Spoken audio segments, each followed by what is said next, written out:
tous les amis, j'espère que vous allez bien. On est avec Nico ce soir comme tous les mercredis pour parler DeFi. Comment ça va Nico? Eh salut, ça va Alex, ça va très bien et toi? Ça va, la forme. Alors dis-moi de quoi on va parler ce soir? Ça a été une semaine qui a été riche et pas forcément que sur la DeFi. Ouais, Normalement, t'as vu, si t'as suivi tous les lives, je pense, de Théo, la matinale, ça a été une actualité qui a été très très dense. c'est clair, Euh, on a eu pas mal de choses, ouais, c'est clair.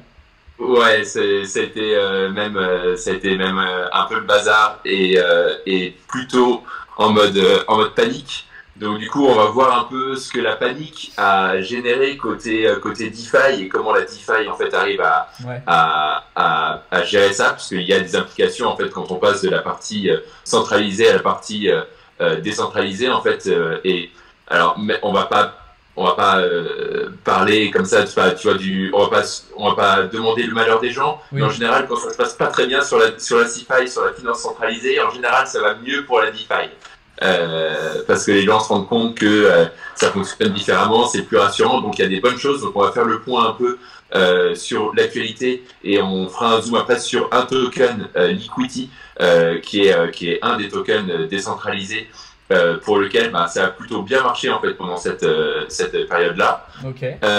Ensuite, j'aimerais bien qu'on parle de l'air parce que il y a eu un hack malheureusement sur cette plateforme. Il y a encore 200 millions qui sont partis. Je rappelle en fait que le nombre de hacks cumulés sur 2022, c'était quasiment 4 milliards de dollars, Oh, dont une bonne partie est attribuée à nos amis nord-coréens, hein, qui sont formés en fait exprès pour ça. Donc, ils financent une partie de leurs missiles ah avec oui, des hacks et des wormholes qui se passent dans la DeFi. Donc ça, c'est pas terrible. On va voir un peu comment ils ont fait et surtout quel est l'impact côté Euler. Et enfin, on terminera sur une note un peu plus sympa. On sortira un petit peu plus de la partie DeFi. Moi, j'ai un autre grand dada. Je suis un gamer invétéré. Et on parlera un peu plus de GameFi, en particulier d'Aptos, ok. qui a une actualité sympa aussi sur cette blockchain, blockchain de niveau 1 aussi, et sur lequel je pense qu'il nous fera une petite analyse Ouais. sur le token APT. Ouais, sachant que c'est un token dont on a pas mal parlé sur ce début d'année, vu qu'il a bien bougé aussi, donc ça va être sympa, il va y avoir des choses à dire. Donc Exact. n'hésitez pas aussi dans le chat à poser vos questions si vous en avez. On fera des petites pauses et même à la fin du live, on prendra le temps de répondre à vos questions. Je vous invite aussi comme d'habitude à vous abonner, à rejoindre les différents Discord, etc. Vous connaissez la chanson, vous avez tous les liens en bio et en description. Allez, let's Yes. go, c'est parti, allons-y.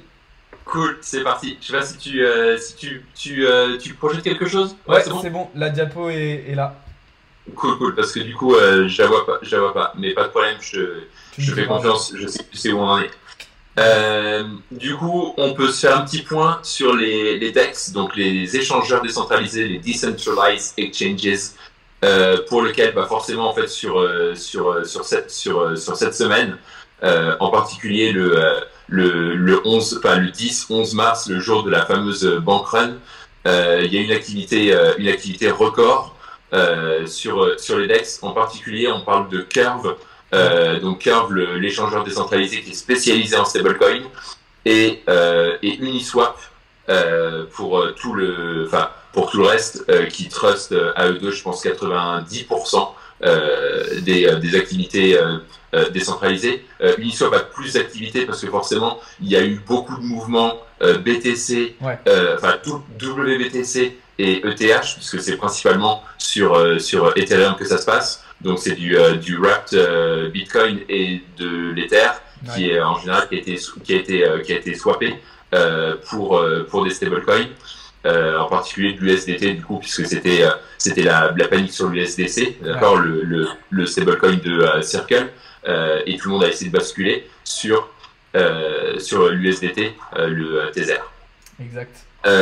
C'est assez important ce qui s'est passé parce qu'il y a eu pour quasiment 20 milliards d'échanges juste pour cette journée-là. C'est ce qu'on voit sur le graphe Ouais, que tu es en train de projeter. Et effectivement, c'est vraiment, en fait, c'est vraiment ça a vraiment été la grosse panique ce jour-là. Et donc du coup, en fait, c'est la grosse activité en fait à ce moment-là sur Ether, mais aussi en fait ce qui transpire pas sur ce graphe-là, mais aussi beaucoup sur Arbitrum et Optimism, puisque du coup en fait tu réduis les frais de gaz, donc il faut être sur l'une ou l'autre des deux blockchains.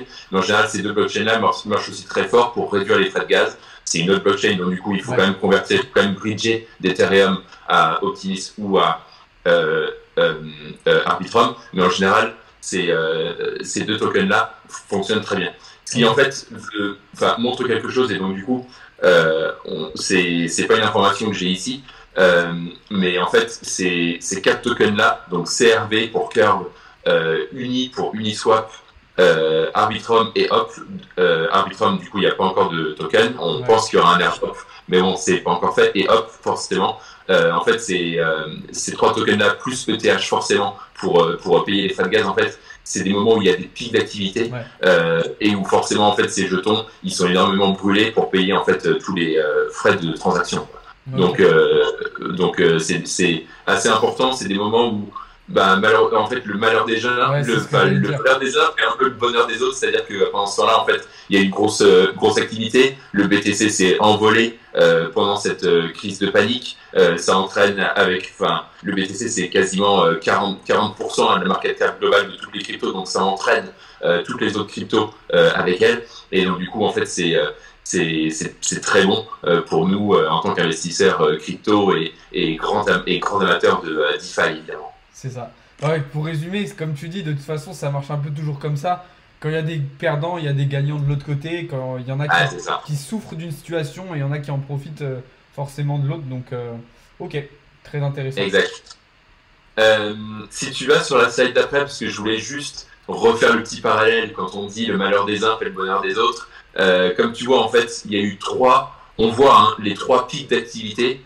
Ça correspond à trois événements qui ont été majeurs depuis l'année dernière. Le premier, c'est mai 2022, c'est la chute de Luna. Grosse panique. Ça a été même la plus grosse panique parce que du coup, tout a été échangé autant que faire se peut. En l'espace de quelques jours, il a fallu changer tous les Luna sur autre chose quand ça valait encore quelque chose, ou tous les UST pour essayer, pour basculer, en fait, sauver ce qui pouvait encore être sauvé. Le deuxième gros pic, on le voit, c'est novembre 2022, FTX, forcément. Et donc là, le troisième pic, on le voit maintenant, qui est encore plus important que celui de FTX, qui est vraiment là, cette partie-là où c'est une crise de stablecoin majeure, parce qu'on parle quand même de Circle, on va en parler juste en dessous, mais c'est quand même Circle, à un moment, c'était le plus gros stablecoin qui était repassé devant Tether la semaine dernière ou la semaine d'avant. Du coup, s'il y a une crise de confiance sur ce stablecoin-là, forcément, ça entraîne des mouvements de panique majeure. Il y a quand même eu trois banques au passage en l'espace d'une semaine qui ont fait faillite. Pardon, mais parlons-en une toute petite seconde. Du coup, en fait, ça entraîne en fait tous ces gros mouvements-là. Donc, c'est très important à savoir. C'est bon pour la DeFi. Ça montre que aussi la DeFi fonctionne. La DeFi, ça marche. Ça rassure aussi quand on voit qu'il y a des gros mouvements comme ça. La blockchain peut absorber en fait tous ces pics d'activité. À titre personnel, je trouve ça extrêmement rassurant de voir que les gens ont confiance, le système, pendant que le système centralisé s'effondre, du coup la DeFi ça tient, ça fonctionne et ça continue quoi. Donc c'est plutôt une très bonne chose et plutôt très rassurant, je trouve. Ouais, je suis carrément d'accord. C'est clairement la réflexion que je me suis faite au vu du comportement du marché depuis justement quelques jours et avec tout ce qui s'est passé, ou encore au début de la semaine, on était un peu paniqué, on se disait putain, tout va suivre et tout va s'écrouler. Et au final, on a une résistance, une résilience de l'écosystème crypto qui est formidable et qui en fait, rien que par ça, prouve son utilité, prouve son fonctionnement, prouve toutes les solutions que ça peut apporter vis-à-vis du système, comme tu disais, centralisé, traditionnel, qui est lui beaucoup plus défaillant. Donc c'est franchement une super bonne nouvelle, ouais, carrément. Ouais, c'est ça. Sur la partie d'après, je t'ai mis les paires les plus tradées pour se donner un petit peu une idée. Et donc tu vois, en fait, ça c'est beaucoup d'ETH vers USDC, ETH vers USDT. Tout ce qui a pu être changé en USDC, bah forcément il a fallu changer en USDT aussi. Il y a du DAI, donc tout ça en fait on est dans toute une grosse partie stablecoin, une grosse partie stablecoin, et on voit sur la dernière ligne de ce chart là LQTI, donc en fait c'est le token, le utility token de Liquidity. Et en fait, pourquoi est-ce qu'on parle de Liquidity? C'est parce qu'en fait, c'est un peu un... Alors, c'est un peu délicat de le présenter comme ça, mais c'est un peu un Terabis. Okay. C'est un peu un Luna, dans le sens où c'est le token qui est utilisé en fait par Liquidity pour faire en fait toute la partie algorithmique de la transaction. Liquidity, en fait, tu mets en fait des ETH en garantie. Ouais. Quand c'était Luna, tu mettais du Luna en garantie, donc c'est pas forcément terrible. Là, tu mets de l'ETH, donc c'est quand même beaucoup plus sûr. Et en fait, tu mets tes ETH en garantie, et en fait, tu récupères du LUSD, okay. D'accord, donc le stablecoin USD de Liquidity. Okay. Et en fait, le gros avantage en fait de cette application-là, c'est qu'en fait, quand tu utilises par exemple Maker pour minter du DAI, ouais. Tu payes un intérêt dessus. Liquidity, tu payes pas d'intérêt. Okay. Et en fait, c'est ça en fait le gros avantage compétitif, on va dire, de Liquidity, c'est qu'en fait, tu payes pas d'intérêt. Ouais. Et il y a un autre truc, c'est que du coup, il est surcollatéralisé avec de l'ETH, mais en même temps, il est aussi géré de manière algorithmique. Ouais. Donc en fait, il est censé maintenir son PEG à 1$ de manière algorithmique. Comme on va le voir sur la slide d'après, ouais.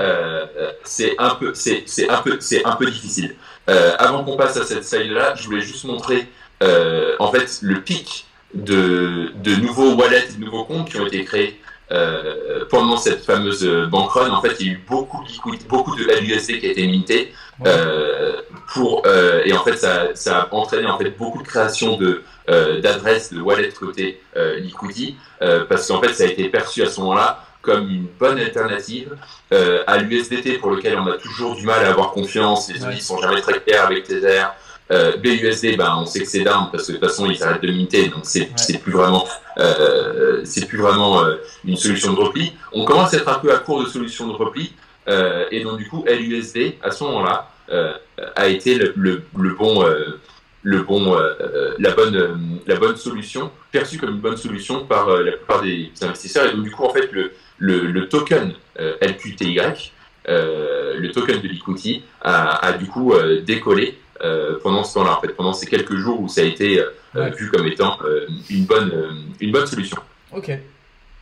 Je te le mets juste après, et après peut-être que tu nous feras ton analyse technique sur le LQTY, ouais, sur le Liquidity. Mais je voulais juste avant ça reparler un peu de ces fameux pegs entre le LUSD et l'USDC en particulier. L'USDC en fait c'est sûrement le token qui pour moi garde quand même le principal de confiance. C'est celui qui a quand même qui est de loin, et on le voit sur la partie droite, c'est celui qui a toujours été capable de maintenir son PEG au maximum à 1$, donc c'est quand même quelque chose de très enfin, pour le coup c'est un stablecoin qui est stable, mais du coup c'est ce qu'on demande de stablecoin. C'est la base normalement. Ouais, mais en fait c'est toujours surprenant quand t'expliques que le stablecoin en fait il est pas stable. Ça c'est toujours un peu bizarre. Ouais, c'est ça, c'est toujours bizarre. Parfois ça n'a pas trop de sens. Et que ouais, effectivement, il a baissé, il est tombé à 0,80, il est tombé en dessous des 0,96 à un moment. Ouais. Mais on voit que c'est celui qui est largement le plus stable. Le LUSD, à la différence du Luna, qui pour le coup était plutôt bien balancé, ça a pas marché pour eux, le projet a foiré. Mais pour le coup, l'UST de Luna était relativement stable. Quand on compare, tu vois, ce que je t'ai mis ici sur la droite, l'USDC par rapport au LUSD, ouais. Le LUSD, ça gigote quand même beaucoup, quoi. jamais en dessous de 1 $, mais tu es toujours entre 1 et 1,04, 1,05. Donc, pour un stablecoin, il est pas super rassurant, je trouve. C'est ça. Mais en tout cas, il a eu le mérite de tenir, en fait, et au contraire de l'USDC qui, pendant ces 3 jours-là, a été en DPEG du côté, du côté négatif, ça a perdu. Pour le coup, à l'inverse, le LUSD, il s'est pris un pic à ce moment-là, ce qui aussi était peut-être un peu rassurant aussi à ce moment-là de voir que il y avait un stablecoin qui était un peu au-dessus et donc du coup qui pouvait équilibrer un peu. Après, on s'en rend pas compte sur le chart, mais en fait le nombre de LUSD c'est 60 millions, donc c'est vraiment rien hein. En termes de volume, c'est vraiment pas du tout important, quoi. C'est ce que j'allais dire aussi.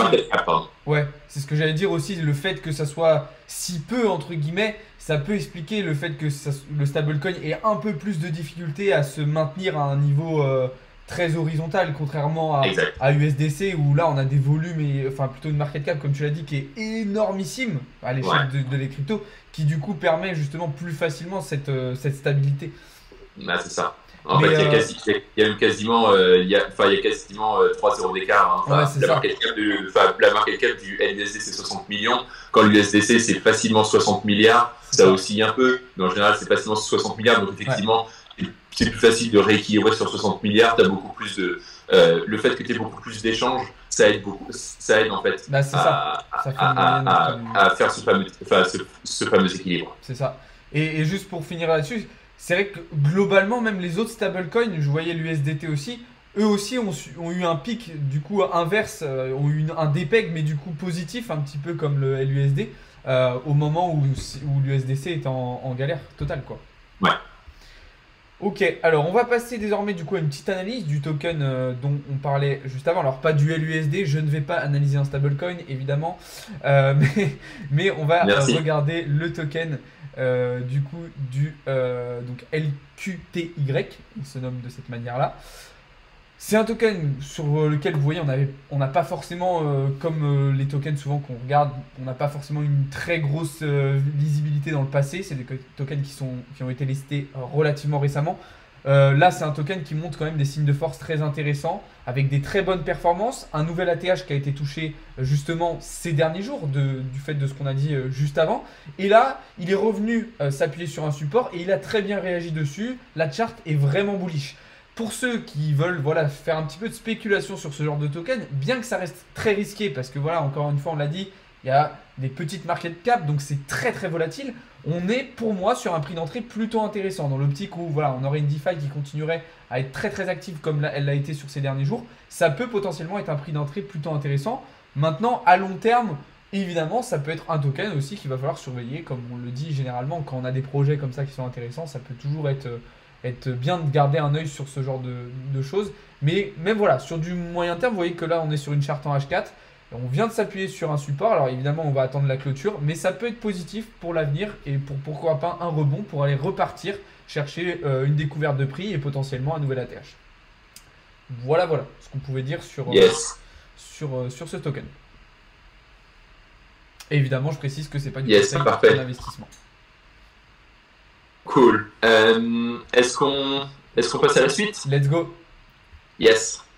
Du coup, en deuxième partie, on va parler de trucs qui sont un peu moins drôles, mais qui font partie de la DeFi aussi, malheureusement. On va parler d'Euler. Euler, c'est une application d'emprunt, en fait. Tout simplement, hein, tu mets en général, tu mets de l'Ethereum en garantie, tu récupères, en fait, souvent, c'est un stablecoin qui est en lending en fait. Ouais. Et c'est une application en fait un peu concurrente de d'Aave et Compound en fait qui sont les deux mastodontes vraiment côté emprunt. Et malheureusement Euler c'est une application qui fait aussi en fait ce qui s'appelle des flash loans. Donc en fait tu fais un emprunt et tu rembourses en fait dans une même transaction. C'est un truc qui est un peu technique, qui a un outil qui est ultra spéculatif. Ouais. Et en fait c'est un outil qui, à la base, avait été développé par AV en 2020. Ok. Euh, Ah, on t'entend plus, Nico. mais en fait, allô? Ouais, il y a eu un petit bug, juste, ça a coupé. Ouais, désolé. Et en fait, c'est bien, ça fonctionne quand ça fonctionne, mais malheureusement, en fait, ça peut être source de hack en Ouais, 2021 et en 2022 surtout. Il y a eu beaucoup d'opérations qui ont été faites avec des flash loans et qui en fait sont pas très bien backupées, ok. sont pas très bien construites, pas très bien codées. C'est source d'erreur. Et malheureusement, en fait, dans le cas de l'heure, ça a donc été le cas. Ils se sont fait hacker quasiment pour 200 millions. Donc c'est pas tout à fait une paille. Hein. Ça fait un peu suer. Enfin, c'est toujours en fait un problème quand tu te rends compte que soit c'est un problème de conception, soit c'est un problème de code, mais que du coup tu te fais hacker pour 200 millions, c'est Ouais. quand même beaucoup d'argent. Et du coup, c'est pas rassurant non plus pour les marchés à Forcément. terme. Forcément, on va en parler juste après. Le token, bah, forcément, il a plongé, ce qui en soi est logique. Hein. Mais bon, du coup, il y a, il y a un, il y a un truc que ça me fait dire quand même aussi, qui est important, c'est quand vous faites des opérations sur la DeFi, quand tu fais des opérations sur la DeFi, et c'est quelque chose qui est très peu utilisé, et ça serait bien qu'il y ait beaucoup plus d'adoption de ce côté-là, c'est les assurances. Ouais. Tu peux prendre des assurances contre des défauts de smart contract, comme ça a été le cas ici. En fait, hein, si c'est un défaut de smart contract et c'est un hack, bah, du coup, en fait, c'est que il y a un problème dans ce smart contract qu'il est mal écrit. Et donc, du coup, en fait, si tu prends une assurance, tu peux être remboursé en fait de cet emprunt. Ouais, Le justement, leader en assurance, ah pardon, excuse-moi. non, je voulais juste rajouter un petit truc justement sur ça. Parce que c'est vrai que moi, je me rappelle en 2020-2021, j'avais quelques projets qui m'avaient contacté justement dans ce domaine-là d'assurance. Et c'est vrai que c'est un truc qui manque aujourd'hui. Ce système-là qu'on connaît dans la vie de tous les jours, dans notre système quotidien traditionnel. Et c'est Ouais, vrai que je pense que c'est vraiment un secteur qui a un potentiel et une carte à jouer énorme à l'avenir dans l'écosystème crypto, enfin dans la DeFi en général. Le fait de justement avoir cette sécurité supplémentaire en cas de problème, pour les gens, en fait, ça va aussi permettre, c'est aussi une étape qui va permettre une démocratisation et une adoption encore plus massive. Parce que les gens vont se dire, ouais, mais attends, même sur ça, j'ai une assurance qui, au cas où, s'il y a quand même un problème de sécurité, bah, j'en ai une supplémentaire qui peut me protéger. ouais. Alors, je sais Et plus en c'était fait, quoi le nom du projet qui m'avait contacté pour ça. Il y en avait un en particulier, mais c'était vraiment pas mal. Je sais pas où ça en est maintenant, mais. l'appli leader, c'est une appli qui s'appelle Nexus Ah, Mutual. voilà, je crois que c'était ça. Ouais, Nexus Mutual, c'est vraiment c'est la plus grosse, enfin, en fait, ça fonctionne comme une mutuelle, en fait, tout Ouais, simplement. C'est vraiment, t'as exactement le même fonctionnement. Tu peux acheter un token qui s'appelle le NXM, qui en fait sert de pouvoir de gouvernance, sert aussi de garantie, pour pouvoir justement, enfin, créer le fonds, en fait, ouais, pour assurer, en fait, les différentes personnes qui cherchent justement à à s'acheter des couvertures en fait contre leur risque de smart contract. Et ouais, c'est vraiment l'appli leader. Je suis dessus maintenant, mais malheureusement, au moment où je te parle, c'est un peu l'inconvénient du direct. Elle est down parce que je voulais trouver en fait le taux en fait pour lequel tu pouvais assurer certains tokens, ok, certains de tes investissements.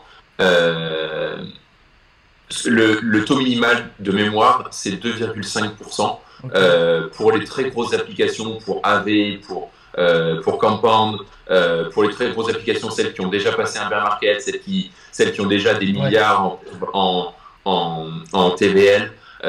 Pour celles-là, c'est des assurances qui sont pas très chères. ouais, Pour d'autres, enfin, Euler était pas très cher non plus parce que c'est quand même une grosse application ouais. malgré tout.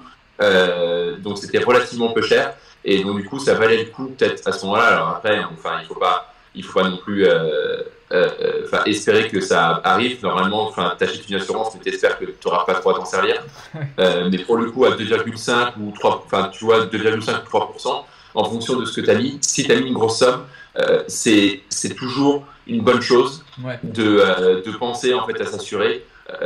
Parce qu'en fait, il peut toujours se passer des trucs comme ça. Euler, c'est une application qui pourtant est sérieuse. C'est un projet qui est là depuis, sans dire très longtemps, mais depuis déjà pas mal de temps. Donc il y a toujours un risque. Et là, du coup, on vient de le voir, quoi. Je le rappelle, c'est le chiffre qu'on a donné aussi en introduction, quasiment 4 milliards, 4 milliards de hacks l'année dernière. Juste en 2022, c'est année record, bien évidemment. J'espère que cette année le record sera pas battu, mais quasiment 4 milliards, ça fait réfléchir. Et juste pour l'adoption, comme tu le disais, en fait, je pense que c'est un point qui doit être développé et il n'y aura pas d'adoption massive de la DeFi si ce point-là d'assurance il n'est pas plus développé. C'est sûr. Ouais, je suis tout à fait d'accord avec toi. Après, le truc, c'est que voilà, on est tellement dans un écosystème, malgré tout ce qu'il y a, qui reste quand même jeune. On est dans une industrie qui est jeune, qui est encore en développement. Et du coup, tous ces trucs-là, forcément, ils prennent un peu plus de temps et ils sont pas forcément tout de suite là. Mais je suis d'accord avec toi sur le fait que voilà, ces assurances, c'est vraiment j'ai envie de dire un game changer en fait de l'adoption et de la démocratisation grand public de tout ça. Parce que effectivement, c'est comme dans la vie d'aujourd'hui, dans le quotidien, dans le système traditionnel qu'on connaît. S'il n'y avait pas d'assurance, ce serait un peu bizarre, quoi. Il y a plein de gens qui seraient ultra réticents à faire plein de choses. Là, c'est un petit peu pareil. C'est exactement ça. Donc ouais, c'est un peu too bad. 200 millions. Et juste pour terminer sur le sujet d'actu, donc ce hack-là, il a eu lieu il y a 2 jours. Et hier, ils ont annoncé qu'ils offraient pour les meilleurs d'entre nous, pour les plus grands développeurs, une prime d'1 million pour ceux qui seraient capables de retrouver en fait les personnes qui ont fait ça. On sait aujourd'hui où sont les fonds. Ils ont été séparés en 2 wallets, un wallet en DAI, un wallet en ETH. Donc on sait où ils sont. Est-ce qu'ils arriveront après à terme à s'en servir? C'est encore autre chose. Il y a de moins en moins de mixeurs, il n'y a plus de Tornado Cash. Donc, comment est-ce qu'ils vont réussir à sortir? En fait, maintenant, c'est pas le tout de le voler, mais maintenant, il faut aussi pouvoir le sortir. On en a connu des hackers qui avaient hacké un système et qui avaient finalement rendu les fonds. C'est arrivé avec Mango, par exemple, qui avait rendu les fonds. Est-ce qu'ils vont réussir à faire quoi que ce soit? On ne sait pas encore. En tout cas, 1 million pour celui qui pourra retrouver la personne qui a fait ça et pouvoir restituer les fonds. Donc les gars, ceux qui sont dans le chat, vous avez entendu, à vos claviers, allez-y, cherchez et peut-être que vous serez millionnaire. C'est le moment de faire tourner peut-être un chat GPT-4 pour essayer de retrouver les petits malins qui ont fait ça. C'est clair. Juste pour terminer sur cette partie, j'ai fait aussi du coup une petite analyse sur le token, même si évidemment là ça va être un petit peu moins emballant, j'ai envie de dire. Alors, on va se mettre cette fois-ci sur une vue daily. C'est un token qui a un peu plus de background, j'ai envie de dire, même si c'est pas non plus extraordinaire. Bon, là le problème c'est qu'on est parti aussi en découverte de prix à l'inverse, mais vers le bas. Donc c'est-à-dire que là on a cassé les 2 supports principaux qu'on avait sur la chart en daily, donc aux 6 $ et aux 3,50 $. Et donc là, il n'y a un peu plus rien pour nous arrêter. Donc si l'écosystème reste en difficulté et que c'est toujours un peu la panade, malheureusement, c'est un token qui va perdre pas mal de valeur. Moi, personnellement, j'y toucherai pas ni de manière spéculative, ni pour holder, évidemment, pour le moment en tout cas. Si vraiment les plus téméraires d'entre vous veulent s'amuser à le shorter, pourquoi pas. Mais personnellement, je ne toucherai pas à ce token actuellement. C'est dommage parce qu'on voit que c'était un token qui avait plutôt bien performé sur le début d'année, qui avait même fait un nouvel ATH et qui aurait pu potentiellement nous faire un beau petit feu d'artifice pour aller chercher une belle découverte de prix. Mais bon, malheureusement, la réalité l'a rattrapé un petit peu trop vite. Donc il n'a pas pu nous montrer tout ça. Voilà pour ça. Je suis d'accord. Est-ce que, avant de passer à la dernière actu, est-ce qu'on a des questions dans le live ou on va regarder sur ça. le réseau? En tout cas, merci beaucoup à tous ceux qui sont sur le live. Il y a tellement de Yes, likes, merci les gars. de gens qui rejoignent, j'arrive même pas, je remonte. Il y avait des questions, mais pas forcément par rapport à ce qu'on a dit. Il parlait beaucoup de Bitcoin en fait. Ok, Donc non, on peut continuer sur ça. on enchaîne. On enchaîne, let's go. Cool. La dernière actu pour parler de quelque chose d'un peu plus positif et même assez sympa. On va parler d'Aptos. Aptos, c'est une blockchain L1 qui a surtout en fait qui a l'avantage à l'inverse de blockchain comme Ethereum par exemple de pouvoir gérer en fait énormément de transactions à la seconde. Quand Ethereum c'est 20, alors peut-être après, enfin aujourd'hui c'est une quarantaine de transactions par seconde. Ouais.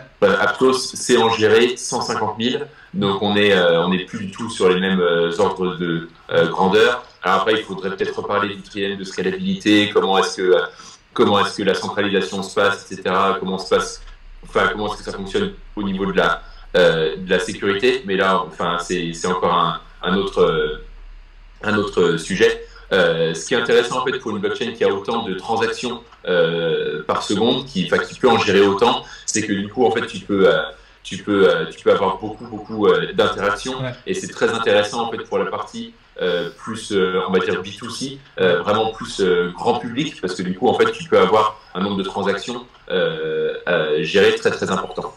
Et pourquoi est-ce qu'on parle d'Aptos ce soir? C'est parce qu'ils viennent de signer un partenariat avec NPixel, qui est en fait une boîte de gaming coréenne, sud-coréenne.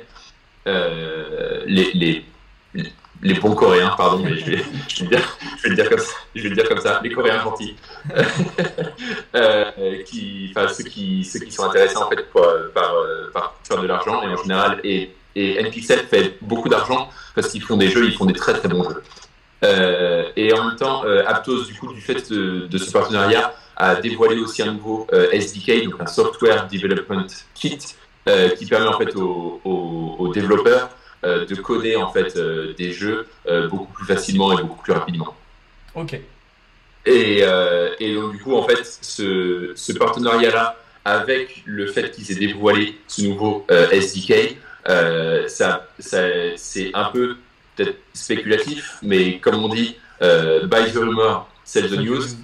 Du coup là on a juste la nouvelle maintenant qu'il y a eu ce partenariat-là. Ça veut dire que dans le long terme, c'est possible qu'en fait il y ait beaucoup plus de jeux qui soient créés sur cette blockchain-là, et donc du coup beaucoup plus d'adoption, et donc du coup très bon pour le token APT, donc du coup le token d'Aptos, qui sera peut-être amené à avoir beaucoup plus de transactions, comme aujourd'hui c'est pas la blockchain L1 qui vient un peu en top of mind, mais peut-être que il développe beaucoup en fait tout ce qui est justement aspect gaming, un peu comme Harmony est aussi un peu comme ça, beaucoup sur l'aspect gaming, donc c'est peut-être les deux blockchains qui viennent. Aptos vient là de signer un très gros coup, donc à voir si sur le long terme, NPixel en particulier arrive à développer beaucoup de jeux sur cette blockchain, des bons jeux qui intéresseront les joueurs et qui feront en sorte que ce token APT ait beaucoup plus d'utilité. Ouais, je suis carrément d'accord. Moi, j'en avais parlé, je me rappelle, Aptos sur ma chaîne YouTube il y a quelques mois. C'est vrai que c'est un projet qui est très intéressant. Alors, comme tu le disais, le fait qu'il y ait un traitement de transaction très important, déjà en termes d'utilisation du token, c'est un bon point. Parce que ça veut dire que le token, il peut être utilisé massivement et ça va fonctionner et ça va tourner. Donc ça, c'est déjà une bonne chose. Et comme tu le disais, si on a un certain nombre de jeux qui sont développés sur cette blockchain, on peut imaginer aussi que le token puisse avoir une utilité dans certains jeux, tu vois, pour de l'achat, de la revente, pour de l'achat de skins ou des choses comme ça. Alors après, ce sera peut-être fait aussi sous forme de NFT, je sais pas. Mais du coup, il y a un potentiel en fait d'utilisation du token qui est super intéressant. Et qui dit utilisation massive, dit forcément un token aussi qui va pouvoir prendre de la valeur. Parce que s'il y a de la transaction, etc., ça va être cool. Donc non, franchement, moi je garde un œil très avisé, très attentif sur cet écosystème et sur ce token en particulier, dont on a déjà parlé pas mal de fois pour ceux qui me suivent, même d'un point de vue spéculatif, c'est vrai qu'on a pris pas mal de trades dessus. Yes. Je sais pas si tu voulais rajouter autre chose, moi j'avais préparé une petite analyse aussi dessus. Ah bah non, moi j'étais tout oui pour ton analyse au contraire. Ok. Alors, pour ceux qui savent, Aptos, voilà, c'est un token qui a très bien performé en 2023. On avait pris au mois de janvier et au mois de février des positions en longue dessus, des positions très intéressantes. On a eu ensuite une belle phase corrective avec un joli retracement justement depuis fin janvier pour atteindre aujourd'hui un prix qui est, enfin, pour atteindre il y a quelques jours encore, un prix qui était passé brièvement sous les 10 dollars avant de faire une cassure très intéressante. Vous voyez ici en daily, je vous ai tracé une droite de tendance parfaite qui a été cassée. On a actuellement un cross qui est en train de se valider entre la Kijun et la Tenkan et on a forcément désormais la volonté de revenir chercher ce top et pourquoi même plus haut. Si on trace rapidement Fibonacci, hop, sur cette impulsion haussière justement, et ben on voit que le prix il a réagi parfaitement sur les 0,618 de Fibonacci. Donc c'est un rebond parfait. Alors encore une fois, c'est pas un conseil d'investissement. Ça ne veut pas dire qu'il faut rentrer n'importe comment sur Aptos. Mais si on a un marché et un Bitcoin qui est plutôt porteur et plutôt haussier dans les prochains jours, je pense qu'on pourrait avoir des très belles performances d'APT. Malheureusement, personnellement, c'est pas mon scénario sur le Bitcoin. En tout cas, pas pour le moment. Donc on va éviter d'y toucher. On peut peut-être potentiellement à la limite attendre un pullback. Mais en tout cas, on est sur un truc très intéressant et il faut garder encore une fois là aussi un œil attentif. Donc là, c'était pour un aspect spéculatif plutôt à court terme. À long terme, c'est aussi un token sur lequel il faut rester très attentif. Je répète beaucoup ce mot-là, mais c'est vraiment important pour moi. Et personnellement, je me suis même posé la question si ça allait pas être un token que j'allais intégrer dans mon DCA sur la partie un petit peu plus du coup risquée, évidemment, puisqu'on n'a pas encore trop de certitude là-dessus. Mais je me suis quand même posé la question sur ce token si ça pouvait être intéressant de l'intégrer à mon DCA. Donc c'est pour dire un petit peu l'intérêt que je porte sur ça et le potentiel que peut avoir ce projet pour l'avenir. Yes. Donc voilà. Je vais checker vite fait s'il y a des questions. Si vous en avez sur la DeFi, sur les sujets dont on a parlé aujourd'hui, n'hésitez pas à les poser rapidement les gars dans le chat. On va prendre le temps d'y répondre. Et puis voilà. S'il y a d'autres questions que les DeFi, on prend aussi, hein, évidemment. Pas de problème. Ouais, bon, c'est que des questions sur Bitcoin en fait, c'est que des questions sur le marché actuel. Bon, c'est pas grave. Juste pour terminer, pour ceux qui n'ont pas pu voir l'intégralité du live, on va mettre les rediffusions juste après sur YouTube. Donc n'hésitez pas à aller voir ça. N'hésitez pas aussi à nous poser des questions dans les serveurs Discord. Je rappelle que Nico, en plus de ses réseaux perso, gère la partie avec Mathéo DeFi justement sur le Discord de Blockchain Capital. Donc vous allez le voir intervenir aussi régulièrement sur ces sujets-là. Donc si vous avez des questions dessus, n'hésitez pas à le taguer à lui et Mathéo dans le Discord pour discuter de tout ça. Yes. Donc voilà, en tout cas Nico, merci beaucoup. Et merci beaucoup. Pas mal de choses qu'on a vues ce soir. Yes. Et pour ma part, je pense que j'aurai le plaisir de vous retrouver demain pour la partie airdrop. Ok, donc tu live avec Mathéo demain, c'est ça, non? Non, demain je suis tout seul. On se fait un petit live airdrop demain. Ok, ça marche. J'en profite justement pour terminer, pour vous partager rapidement l'emploi du temps, le planning des lives justement que vous aurez demain. Comme ça, vous saurez tout dès maintenant. Donc, comme d'habitude, matinale training dès 8h30 avec moi. Vous enchaînerez avec une matinale news avec Théo à 9h30. L'après-midi, avec moi, on sera comme d'habitude en début d'après-midi pour un live trading et poursuivre les annonces macroéconomiques américaines. Et juste après, du coup, c'est là où tu seras… Ah non, c'est Mathéo qui est en live sur les liquidités concentrées de 2h à 3h. Et toi, voilà. Et toi, tu seras du coup sur un autre live DeFi, donc de 6 à 7 pour parler des airdrops. Et vous terminerez la journée avec un live de Théo sur les exchanges centralisés et décentralisés. Donc, une journée encore bien remplie. Tout ça, c'est sur les réseaux de Blockchain Capital. Donc, n'hésitez pas à aller voir tout ça, les amis. Sur ce, écoute Nico, encore merci. Je te souhaite une très bonne soirée. Et merci. Bonne soirée à toi aussi. Et puis, on se dit à très vite. Ciao. À bientôt. Ciao les gars.